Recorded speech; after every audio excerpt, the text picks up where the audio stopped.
Welcome back, everyone. This is Sean Thomas, and we're taking a look at the Procoptodon, the new kangaroo that's due to be released sometime in the next 10 days here. It's planned for December 2015. We are on the 16th. The next patch is on the 18th or 19th. Either they'll squeeze it in there, or it'll follow in a dot release. So it'll be part of 227. If not the original, some dot release to follow. So expect this in the next week or two.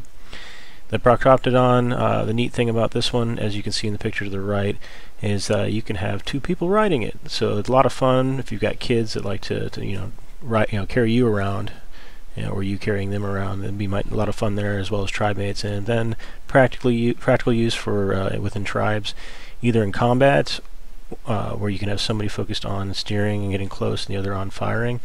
Or you could also use it for taming. So consider running and gunning with a kangaroo as you chase down or run from rexes or other dinosaurs that are land-based. So not going to help you out for any aerial tames that you're after. But hopping around, you probably get a pretty good jump out of these guys. Fall damage is likely to be reduced. As far as what can pick it up, I expect an Argent should be able to pick it up.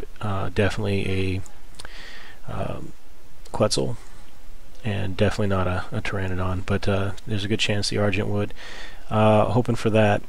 Now, taking a look at this Dossier, we see that it's an herbivore, which we expected, and it's reactive. So and then the looks like it carries quite a bit of weight.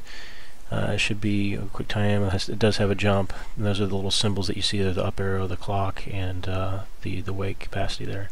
So let's take a look at the Dossier verbiage. So in the wild, the first marsupial I've encountered on the island is the Procoptodon. Standing nearly 3 meters tall, it is also the largest jumping creature I've ever heard of. It is fairly peaceful herbivore that only fiercely attacks if aggressed upon. One of the Procoptodon's most unique features is its pouch. Unlike many pouches marsupials have, it is relatively dry and has little in the way of sticky or oily fluids. I assume this is good for the joy, but I have not figured out exactly why yet. Domesticated Procoptodon's dry pouch makes it an excellent beast of burden that can carry far more than other creatures of its size.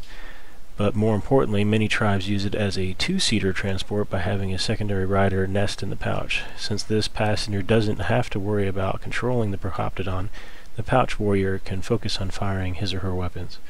Alright, so it may be a little challenging firing a bow or staying steady on a target when you're hopping around, bouncing all over the place. But it'll be definitely at least interesting, and certainly a way to travel, carry, pick somebody up rather than with a bird. You could have infinite land-based maneuverability with a kangaroo here. Alright, well, I hope this has been helpful to you, and definitely consider these guys for running and gunning against like a T-Rex tame that you're looking at, maybe a brontosaur, so that you can maintain a safe distance, maybe even kite it back to a safer location where you want to tame it, or even into an enclosure, so you can have somebody continuing the tame tranks while leading it on. If you found this helpful, please mash that like button. Please subscribe. It's free to do these things, and it greatly helps me out. If you have any comments, please leave them. I'd be happy to create user-driven content based on what you'd like to see next. This is Sean Thomas. Thank you for watching, and I'll catch you next time.